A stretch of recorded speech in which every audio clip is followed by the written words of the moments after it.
لا يكلف الله نفسا إلا وسعها، لها ما كسبت وعليها ما اكتسبت. ربنا لا تؤاخذنا إن نسينا أو أخطأنا، ربنا ولا تحمل علينا إصرا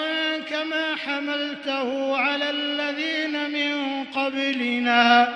ربنا ولا تحملنا ما لا طاقة لنا به،